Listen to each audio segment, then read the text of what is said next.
My name is Matt DeLockery, and when I was growing up, I missed out on some answers to some serious questions I had. Join me as I seek answers to those questions. We're currently working through the last week of Jesus' life in detail because it's super significant to who he was. In the last episode, we saw Jesus enter Jerusalem, proclaim himself king, and cleanse the temple. In doing this, he was passing a point of no return. Either everyone would accept him and follow him, or they wouldn't, and things wouldn't go well for him. And in his entry into the city, we could already see that he didn't think things were going to go well. He expected to die, and he expected God to judge Israel. However, because it was not unexpected, it was built into his plan from the beginning. Remember, Jesus wasn't trying to start up an earthly kingdom. He was trying to start a spiritual one. And it was not necessary for people to accept him to get this spiritual kingdom going. The first thing that we're going to look at in this episode is the Last Supper, which is what Christians celebrate today as communion or the Eucharist. The Last Supper, meaning Jesus' Last Supper with his disciples before his death, is a key symbolic action that explains what Jesus thought his upcoming death meant. The first question is, when did the Last Supper happen? There's a big debate over whether the last meal that Jesus had with his disciples was a Passover meal. Some people think that it happened before the normal Passover day, and that would mean the disciples had to perform the ritual sacrifice themselves, which honestly really wouldn't be that big a deal. Other people think that it happened on the actual day.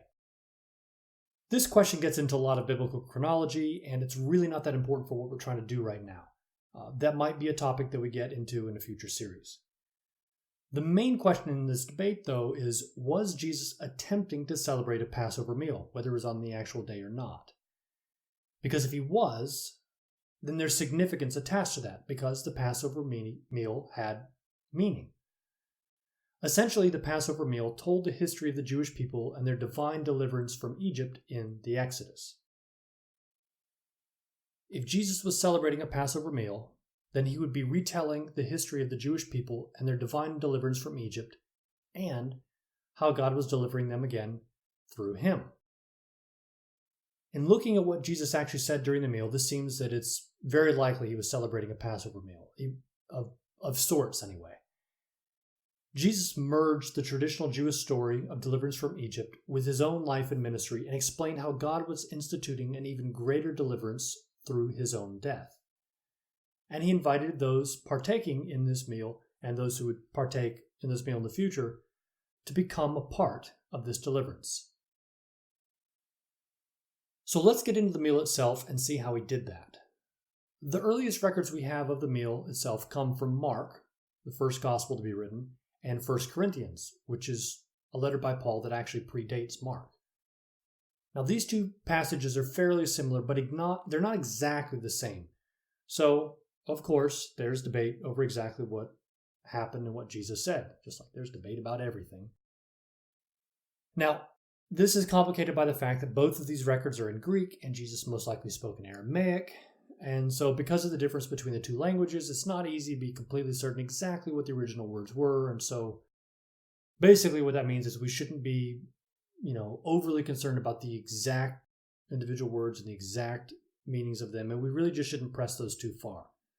So it's probably best if we stick to the general meanings of things. Now, the basic idea of what happens with Jesus sharing a meal with his disciples comes from the idea of a daily non-Passover meal. In this, the head of the household or the head of the family would say a blessing over the bread and break it and then hand a piece to each person to eat. And each person becomes a recipient of the blessing by eating the bread. And the same thing holds true for a cup of wine that had a blessing said over it. By drinking the cup, each person would become a recipient of the blessing said over it. Now, here's the tradition of what Jesus said at the meal that was given to Paul and recorded in 1 Corinthians. Quote, "The Lord Jesus, on the night when he was betrayed, took bread, and when he had given thanks, he broke it and said, 'This is my body, which is for you. Do this in remembrance of me.' In the same way also he took the cup after supper, saying, 'This cup is a new covenant in my blood. Do this as often as you drink it in remembrance of me.'" End quote.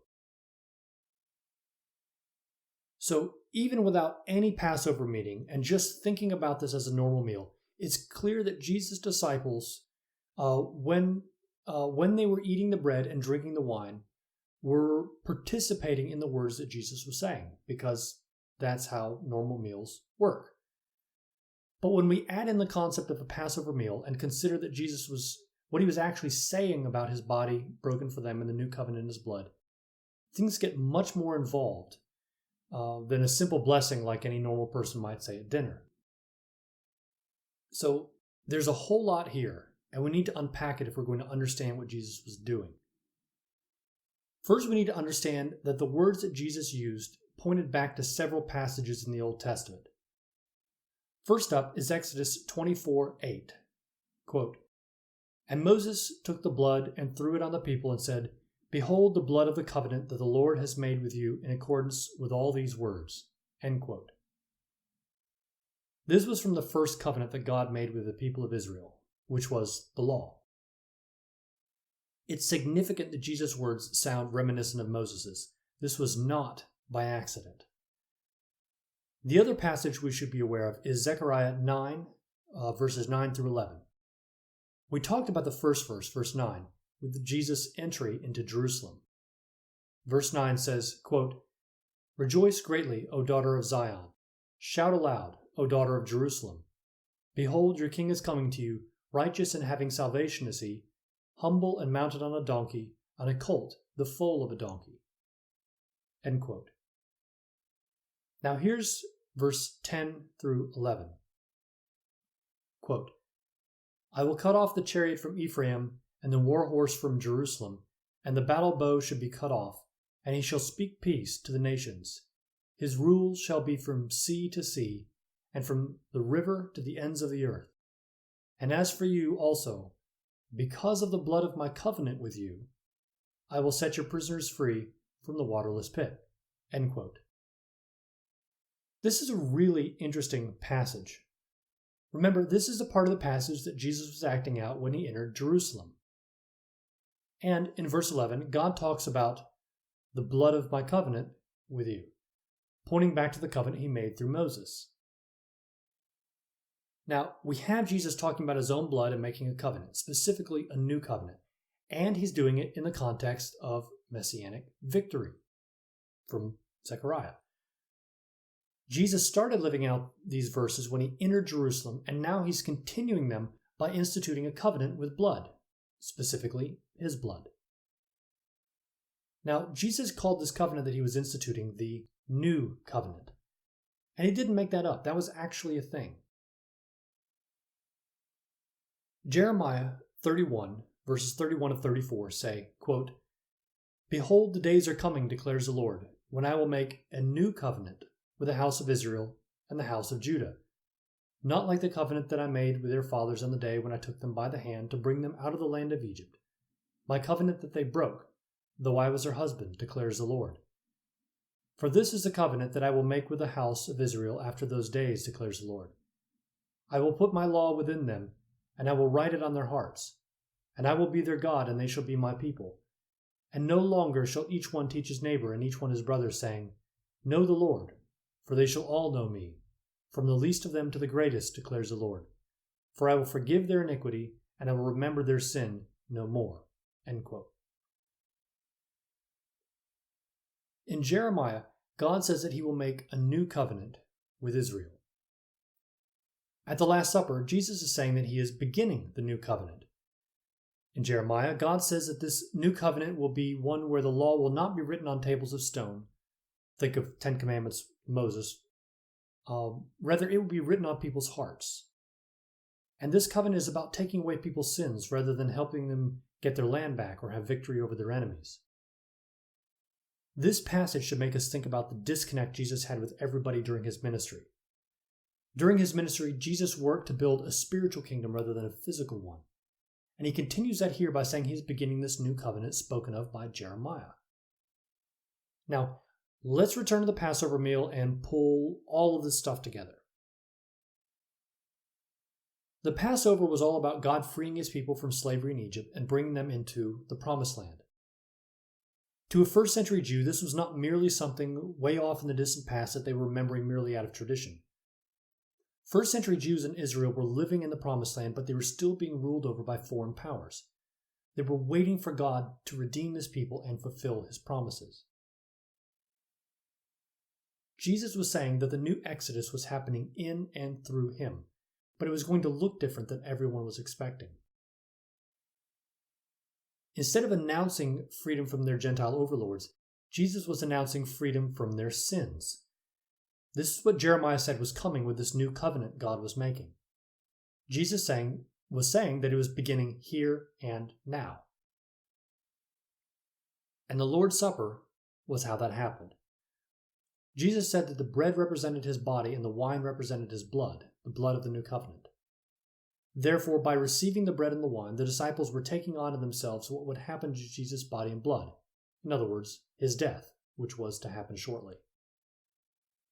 By eating the bread and drinking the wine, the disciples are becoming part of the new covenant, which occurs through Jesus' blood. Now, let's pause for a moment. Most of us have heard this stuff before, or if you're not a Christian, you might be aware that Christians have some sort of a meal like this. So it's not too strange for us. But let's think about it from the disciples' perspective and imagine what this first Lord's Supper was like. If you're the disciples, you just spent the last 3 years with Jesus witnessing all kinds of crazy things and participating in some yourself. You just entered Jerusalem and Jesus announced that he was king, and people went nuts. But Jesus pronounced judgment on the nation, the city, and especially the temple. Then he gets you and your fellow disciples into a room to have a meal and says a blessing over it. Would have been pretty normal. And normally this would have been, something like a prayer for God's blessings and the health of everyone at the table and so on and so forth. It probably wouldn't have been too different from the sorts of things we might pray at dinner today. So when you ate the bread and drank from the cup, you probably would have been inviting God's blessings into your life and health for everyone at the table and so on and so forth. So no big deal. But instead of a normal blessing, Jesus says the bread is his body and the cup is his blood, which is poured out for many. In other words, he's going to die. And in all of this, he thinks that this is the new covenant you as a Jew have been waiting for. So what's up with all this? All this talk of a king and judgment and then his death?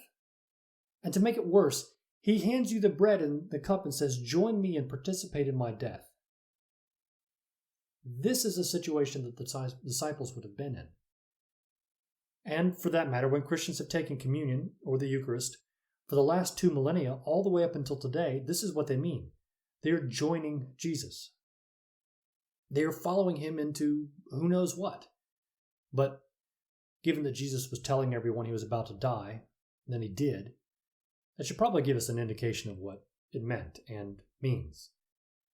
That's what this meal is all about. Okay, so that's what the disciples were thinking. What was the situation like for Jesus? What was he thinking? Now, whatever you think about the divinity of Jesus, whether you actually think he was God in the flesh or not, everyone today, conservative or otherwise, thinks he was actually human. The Gospels also talk about Jesus having a normal human experience. He ate and drank like normal people, he got tired like normal people, and he slept like normal people, though he was able to sleep in a boat in the storm, which was a little unusual, but still human. And he experienced emotions like normal people. He cried, he got angry, and so forth. So let's think about where he was at the Last Supper. Jesus had to have a lot of conflicting emotions here. Undoubtedly, this was a very high moment because he was instituting the new covenant, at least from his point of view. With the Last Supper, he was doing something that he believed was going to take Judaism on a whole new path. And he believed it so strongly he was willing to die for it. Not only that, but his death is what would make it possible. But of course, all that means Jesus knows he's about to die. And so while this may be a very exciting moment because he's taking God's people in a new direction, it's probably also very solemn and filled with meaning for him. And it was probably also a little distressing, or more than a little distressing. But we'll see we'll see more about that in just a little bit. Right now, the stress was still building and hadn't reached its climax. Something else we should consider is the faith that Jesus must have had to trust that God was going to make everything work after he was dead. Think about it. If you're still alive, you feel like you can control how things are going to turn out and make sure events go the way that you need them to in order to accomplish your goals. If you're dead, you can't do that. Jesus was willing to die and trust that God was going to continue what he started and not just let it fizzle out. And that really wasn't the easiest thing to do in the world.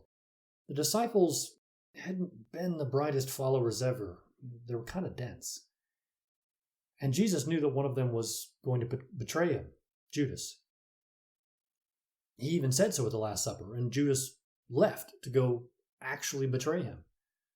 So Jesus was in the process of being betrayed by one of his closest followers, and he knew that all the others are going to desert him. And yet, he continued down this path, trusting that God was going to work it out. So again, whatever you think of Jesus' divinity, whether he was really God in the flesh or not, even conservative Christians still think he was human too. So he really did have to wrestle with all the same sorts of things that we did. And any one of us would have had some pretty intense emotions here. Getting to start a new act in the story of God and man would put us on a spiritual high. Having to trust God that it's all going to work out with you when you're literally dying for this and turning all your work over to a bunch of people who are not terribly competent isn't really easy. And knowing what's coming for you personally would be pretty difficult too. And that brings us to Jesus' spiritual low, his time in the Garden of Gethsemane. As the scene moves from the supper, Jesus was sharing with his disciples, Judas leaving to betray him, to Jesus in the garden with his betrayal and arrest. It gets progressively darker. Jesus said that he wanted to be alone, but he took Peter and James and John with him. After all, it can be easier to go through something difficult if you have people with you who care about you. He knew Judas and the people with him were on their way to arrest him. Time was short. He knew he was going to die and that this was his last opportunity to have a quiet moment to pray. Then, Jesus does the most human thing we ever see him do in the Gospels. This larger-than-life figure who calms a storm merely by telling it to be still has a very human moment. He asks God to let this moment pass from him. He doesn't want to die. He doesn't want to suffer before he dies. If we Christians are ever tempted to think that Jesus never had a truly human experience, this should pull us back. Obviously, he went through the full range of human emotions. Because, honestly, which one of us, if we knew we were about to be crucified, wouldn't we want to know that there was a way out of it? Wouldn't we want to get out of it if we could? Crucifixion was literally death by torture, and so Jesus simply asked God, "There's another way. Could you make that happen?" And yet, even though Jesus asked God if he can get out of having to be crucified, he still says to God, "It's not about what you want. I'll do whatever you want. It's not about what I want. I'll do whatever you want." Jesus was experiencing real human emotions, and yet he demonstrates the path that Christians are told to take, putting God's will above their own and following the path God puts in front of them. And so it's highly unlikely this story would have been made up by Christians later. Why would you invent a story about Jesus in which he didn't want to be crucified when that crucifixion and subsequent resurrection is the basis of all of Christianity? No one would invent that. This must have actually happened. And the disciples certainly wouldn't invent the fact that after Jesus goes off to pray by himself, he comes back and finds him asleep. And by the way, this happens 2 more times. Jesus is undergoing the struggle of his life, so much so that the Gospel of Luke says that his sweat became like great drops of blood, which doesn't necessarily mean that he was actually sweating blood, but medically it is possible. Either way, the point is Jesus is having a really rough time. He knows Judas is in the process of betraying him and his time is short. He wants to pray a little by himself and have his friends nearby. That's it. And even in a time like this, he can't get even the littlest bit of help or comfort. God doesn't let him take an easier path, and his friends can't even stay awake long enough to keep him company. Unfortunately, his time is up, and Judas is back with a group of men who are carrying weapons. It's time to take him in. Okay, so we've looked at the emotional side of things for a bit. Let's switch gears and ask a different kind of question.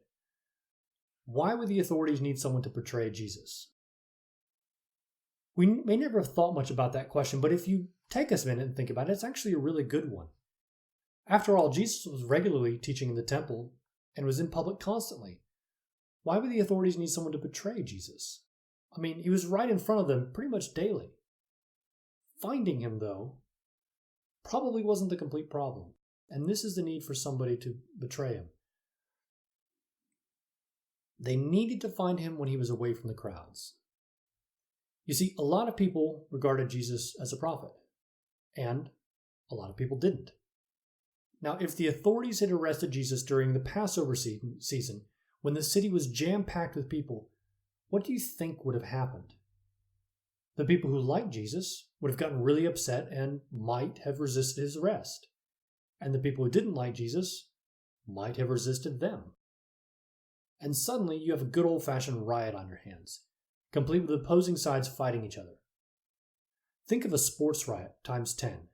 This would have been a riot over religion, over the hope that this man was the one God had finally sent to solve all the nation's problems, the man they had been waiting for hundreds of years. Probably better not to risk that riot. So the authorities needed a way to get a hold of Jesus when he was away from everyone else, away from this crowd that could erupt at any moment. Because the thing is, if they could just kill him, everything would be fine. And I mean that without any sense of sarcasm at all. You see, the Messiah was supposed to be the one that God sent to conquer for Israel, to fight in their name and in God's name. The Messiah was literally the one anointed by God, and so he would be someone who would not lose and would be someone you could not kill. So while the crowds would riot about taking someone they thought might be the Messiah into custody, if they could just kill Jesus really quickly, then as soon as he was dead, the risk of riot would be over. The hopes of all the people that thought he was the Messiah would be deflated, because if Jesus were dead, everyone would know for a fact that he was not the Messiah. And to add to this even further, if Jesus were to be crucified at the hands of the Romans, that would drive the point home even further. The Messiah was supposed to defeat the Gentile overlords, not be defeated by them. And, as we talked about many episodes ago, Deuteronomy 21:23 says that there is a curse that comes with crucifixion or hanging on a tree. And so there's no way that the Messiah could be cursed. So you can see why the religious leaders would want to take care of this secretly, both to avoid a riot and why they would be worried about a riot breaking out why they wouldn't be worried about a riot breaking out once the deed was done.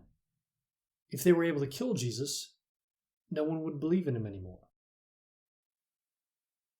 Mark says this about when Jesus was on the cross, quote, "And those who passed by derided him, wagging their heads and saying, 'Aha, you who would destroy the temple and rebuild it in 3 days, save yourself and come down from the cross.'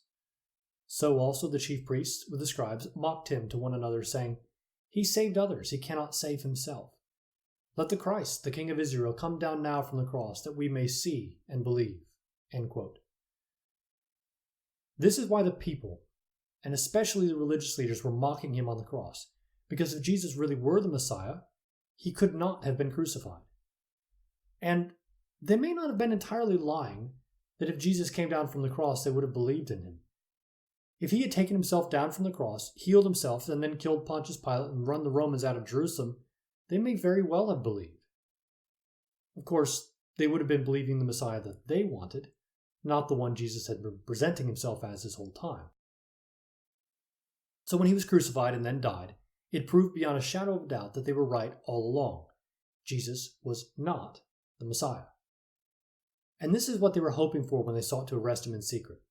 If they could just take him without starting a riot that would get the Romans involved, who would then remove them from power, then they could try to get him crucified before anyone knew, and then they would be proven right, because a dead Messiah is a false Messiah. That's just a fact, and everyone knew it. So their only question is, how do they get him without starting a riot? And it's not as easy as you might think.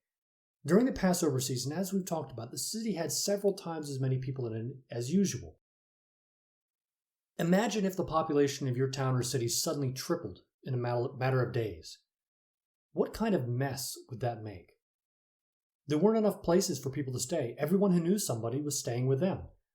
Lots, and I mean lots of people, were staying in tents or wherever they could find space. And when the space ran out, people would stay outside the city, commuting back and forth in an enormous mass of people. Now, in this enormous mass of people, you're looking for a single Jewish man when he was alone. And leaving aside the fact that people really didn't have much alone time back then, consider the issue of simply finding him. Even though Jesus was super well known, finding him was not as easy as you might think. There were no pictures back then, so you couldn't just pass around his picture and say, hey, have you seen this guy? I mean, what would you do? Describe him to a few guys and have them go look for him? He's a Jewish man with a beard. Yeah, there are literally tens, if not hundreds of thousands of Jewish men with beards in the city because half of the people in the city are men, and every one of them has a beard. And they're all wearing basically the same clothing. This is the worst Where's Waldo ever. So you can see why the authorities wanted an inside man. Enter Judas. The authorities needed someone like Judas for two reasons. First, they needed someone who knew when Jesus would be alone and away from all the crowds. And second, they needed someone who could positively identify him. It's very possible that many of the guards who were sent to arrest Jesus had never seen him in person, or maybe they'd seen him but they'd only seen him briefly, and so they weren't completely sure what he looked like. You could add to that the fact that it was dark when they were arresting Jesus, as well as the fact that no one had glasses back then, and so a lot of people don't see as well as we do now. Remember, it's been less than 100 years since everyone knew what famous people look like. That's only happened since there's been television. Prior to television, you would have heard stories about famous people, but in all likelihood, unless there was something very distinctive about them, you wouldn't know a famous person if you happened to pass one on the street. So it was actually pretty important to have someone who knew him and could make a positive identification. And the last thing that the authorities wanted was to risk that huge religious riot, and a false arrest would do exactly that. Judas had to either identify Jesus or at least confirm his identity. However, the way he did it is loaded with irony. Judas gave Jesus a kiss. Now, for us Americans, that sounds weird. But this was not a romantic kiss. This is more like Europeans kissing each other on the cheek. It's a way of saying hello to a friend that's less formal than shaking their hand.